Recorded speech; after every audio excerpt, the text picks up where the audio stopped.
हाँ ठीक, कितनी तरफ है, ओके। तो कल हम लोग ये सेक्टर ऑफ इकोनॉमिक्स जाने था, उसका कितना काइंड्स है वो आज हम बताने वाले हैं और इस पर थोड़ा चर्चा करेंगे। तो देखिए, इसमें पहला होता है सेक्टर ऑफ इकोनॉमी को 3 भाग में बांटा गया है। पहला जो है on the basic of economic activity, मतलब आर्थिक क्रिया के आधार पर। आर्थिक क्रिया के आधार पर जैसे कोई व्यक्ति अपना इंडिविजुअल जिंदगी में कुछ तो वर्क करता होगा, या तो वो इंजीनियर है, या तो फिर प्लम्बर है, या तो फिर मेसन मैन है, या तो फिर वाशरमैन है। तो कुछ ना कुछ वो अपना काम करके जीविका चलाता है, उसी को कहा जाता है आर्थिक क्रिया के आधार पर। क्या क्या काम करता है उसके आधार पर। दूसरा इसमें आ गया on the basic of work, कार्य के आधार पर, जो कार्य करता है उसके आधार पर। कार्य 2 प्रकार का ही होता है, आगे हम बताएंगे। कार्य 2 प्रकार का होता है। और हो गया तीसरा हो गया on the basic of ownership, मतलब स्वामित्व के आधार पर, मालिक के आधार पर। मालिक किस प्रकार का होता है, कितने प्रकार का वो होता है। अब इसमें थोड़ा सा आगे इसको बढ़ाते हैं कि आर्थिक क्रिया के आधार पर। तो आर्थिक क्रिया के आधार, मैंने बताया था कि आर्थिक क्रिया के आधार पर 3 होता है। एक प्राइमरी सेक्टर होता है, प्राइमरी सेक्टर। दूसरा सेकेंडरी सेक्टर,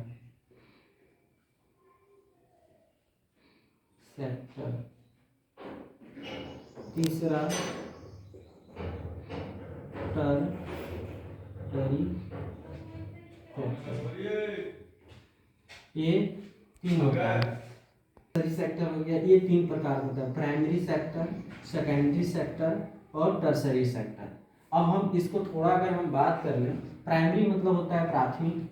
इसको अगर आप बोले तो लिख देते हैं प्राथमिक क्षेत्रक,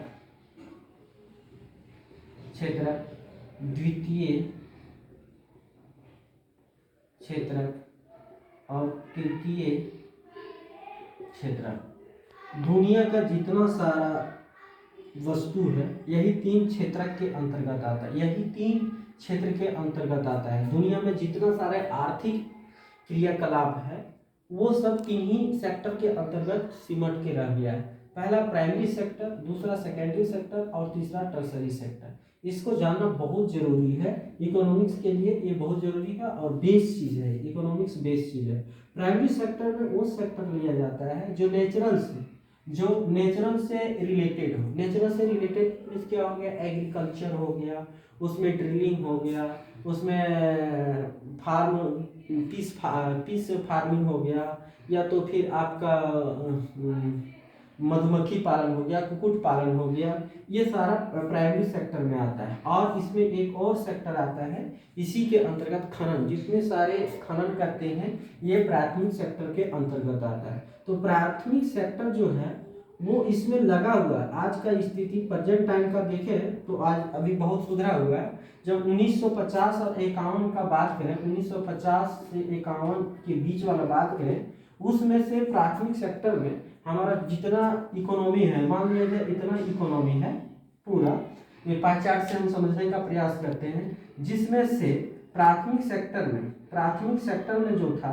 प्राथमिक सेक्टर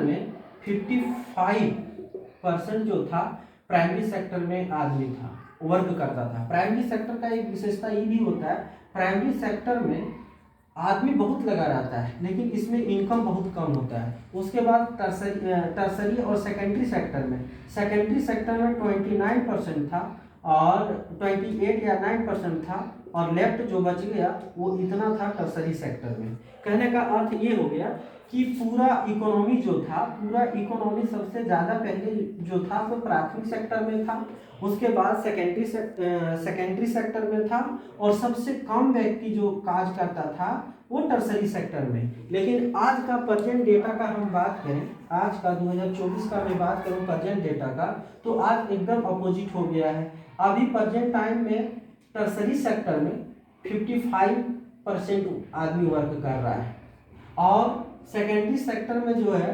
सेकेंडरी सेक्टर का बात करें अगर हम, सेकेंडरी सेक्टर का में अगर बात करें तो सेकेंडरी सेक्टर में 28% हो गया, और 17% अप्रोक्स जो है सो आपका प्राइमरी सेक्टर में, तो इसमें क्या होता है कि प्राइमरी सेक्टर में आदमी बहुत लगा रहता है लेकिन इनकम बहुत कम होता है। प्राइमरी सेक्टर में आदमी बहुत लगा रहता है लेकिन जितना वो मेहनत करता है उसके अनुसार उसको बेनिफिट बहुत कम होता है। और भारत में सबसे पहले इसी में लगा रहता था, लेकिन आज जिस तरह से दुनिया बदलती जा रही, अर्थव्यवस्था हम लोग को बदलते जा रहा है, लोगों की ज़रूरत को जिस तरह से चाहिए उसको पूरा करने के लिए सेकेंडरी प्राइमरी सेक्टर को छोड़कर आदमी मूव कर रहा है सेकेंडरी टर्सरी सेक्टर में। और सबसे बेनिफिट जो है सो टर्सरी सेक्टर में अभी आपको हम बताएंगे।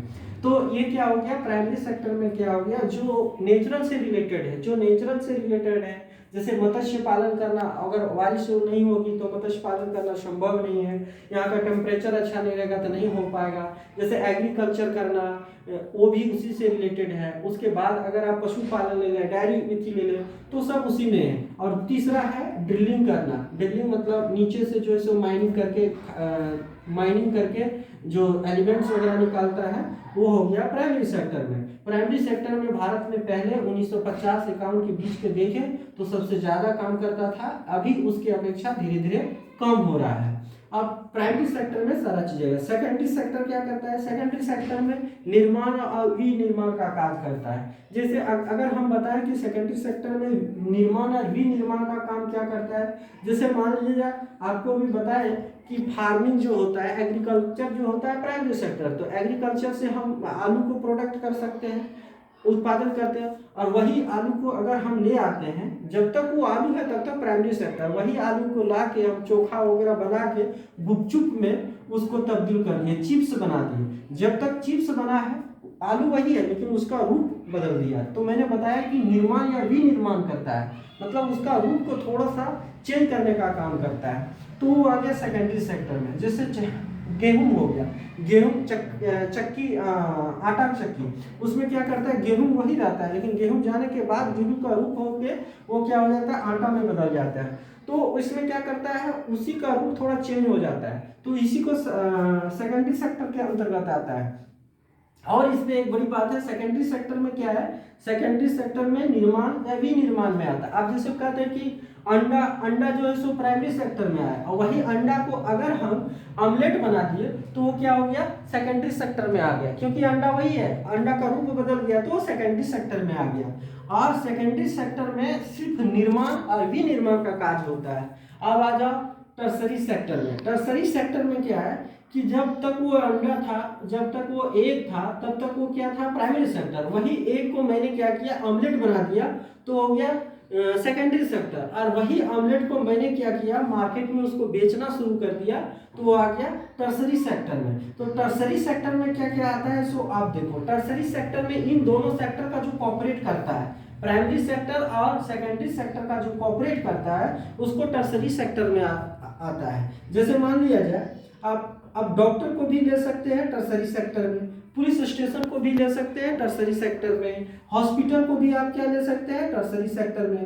क्यों ले सकते हैं इसको, सो आप देखिए, क्योंकि अभी हमने आपको बताया कि प्राइमरी सेक्टर और सेकेंडरी, प्राइमरी सेक्टर जो कृषि से रिलेटेड है, सेकेंडरी सेक्टर में उसको क्या करता है, निर्माण कर देता है, उसका रूप चेंज कर देता है। और टर्सरी सेक्टर में क्या करता है, वो रूप किया हुआ को सेविंग करता है, तो वो टर्सरी सेक्टर है। तो टर्सरी सेक्टर में सबसे ज्यादा बेनिफिट होता है, क्यों होता है वो हम एक आपको एग्जाम्पल के माध्यम से बताना चाहते हैं। और टर्सरी सेक्टर में क्या होता है, इन दोनों सेक्टर को जो मदद करता है, इन दोनों सेक्टर को कौन मदद करता है, जैसे एक ड्राइवर है, माल लेके जा रहा है, आलू वहां से लेके आ जा रहा है, सिर पर ढो के तो नहीं लाएगा उतना ज्यादा क्वांटिटी में, तो पोटैटो फील्ड से ला रहा है और फील्ड से लाते समय उसका एक्सीडेंट हो गया। जब एक्सीडेंट हो गया तो उसने सबसे पहले क्या करेगा, सबसे पहले मोबाइल उठाएगा और मोबाइल उठा के क्या करेगा, पुलिस स्टेशन को कॉल करेगा।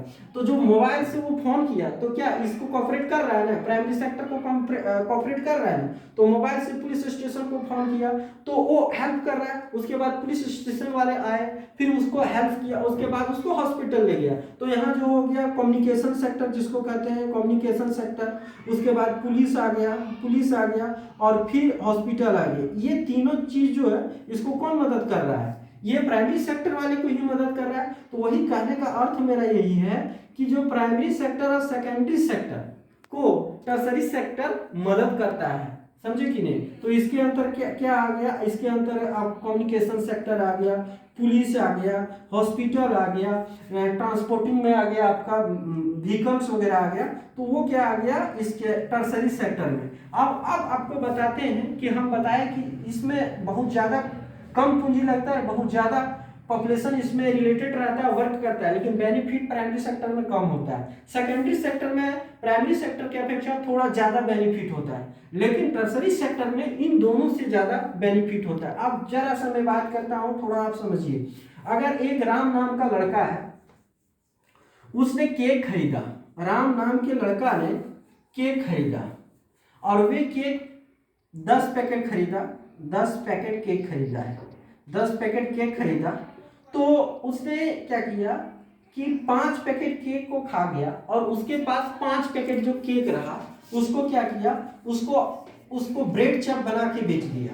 ब्रेड चप बनाया और इसका केक का अगर मान लिया जाए 10 पैकेट का 100 रुपया लगा इसको, 100 रुपया में ये 100 रुपया में 5 पैकेट केक खा गया ही, तो 50 रुपया इसके पास बचा। अभी 50 रुपया का जो है, 50 रुपया में इसने क्या किया, ब्रेड बनाया। अब वो ब्रेड को बनाकर वो ब्रेड को बनाया वो, और वो ब्रेड को फ्राई करके एक ब्रेड को वो 10 रुपया में बेच रहा है और एक पैकेट में। टर्सरी सेक्टर में क्या है, एक राम नाम का लड़का है, राम नाम का लड़का है, उसने 10 रुपये के हिसाब से 10 पैकेट केक खरीदा, ठीक।